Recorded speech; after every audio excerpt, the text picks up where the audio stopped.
what are some like cleaning tips for just an average, retail space or business owner? Like what kind of protocol would you encourage them to do themselves on a day-to-day basis, and what that looks like, as well as like the deep cleaning, like how often should they be having, professionals come in to deep clean?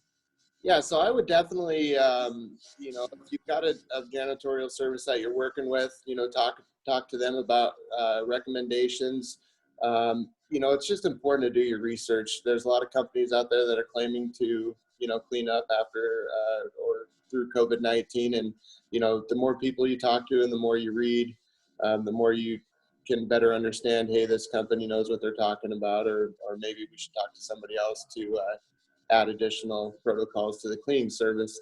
One of the biggest things that I recommend to anybody that we talk to is using disposable wipes or disposable cleaning pads, one-time use pads. The thing is when you take a cleaning rag that's washable and you clean a surface and then you go back into the disinfectant and you go to the surface again and then back in the disinfectant, you're diluting the disinfectant, and you're taking contamination that you've cleaned off of surfaces and putting it back into the disinfectant. So the chemical makeup of it becomes compromised and it's not as effective. And then when you wash those cleaning rags too, there's soap residue that gets left behind in the rags. You might not get proper disinfection when you clean those rags. So again, you're taking a rag that is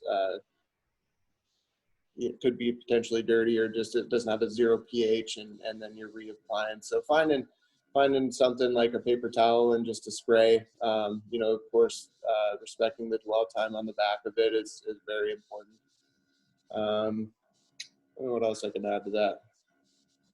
What's the best way I think it's always challenging, maybe this is a silly question, but I've always wondered, like, what's the best way to clean like doorknobs? Because it just feels like there's like a lot to them. I don't know, like a lot of touch points. So it's like, how do you guys just make sure that it's like it's clean? I recommend, one of the most important things you can do is remove heavy soiling from the surface before you apply disinfectant. That way your disinfectant has a cleaner surface as far as soiling, dirt, and debris goes to actually be effective. So I like to hand wash everything down as far as the doorknob goes with a clean rag.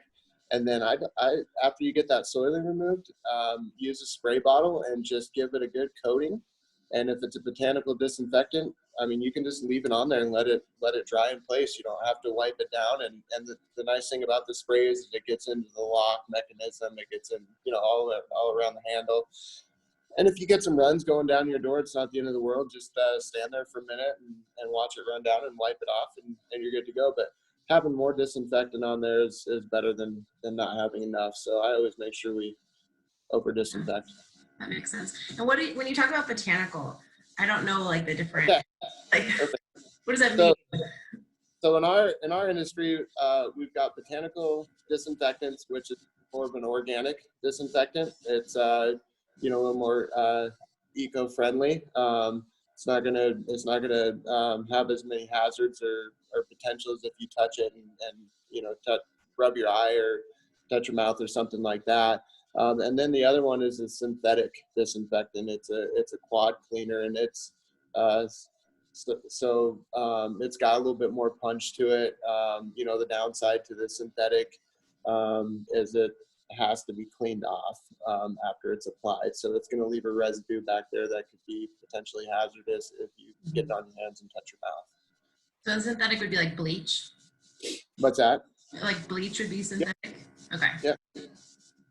Gotcha. And so most home products that people have are going to be synthetics typically, or are there some that are botanical? You can get them both.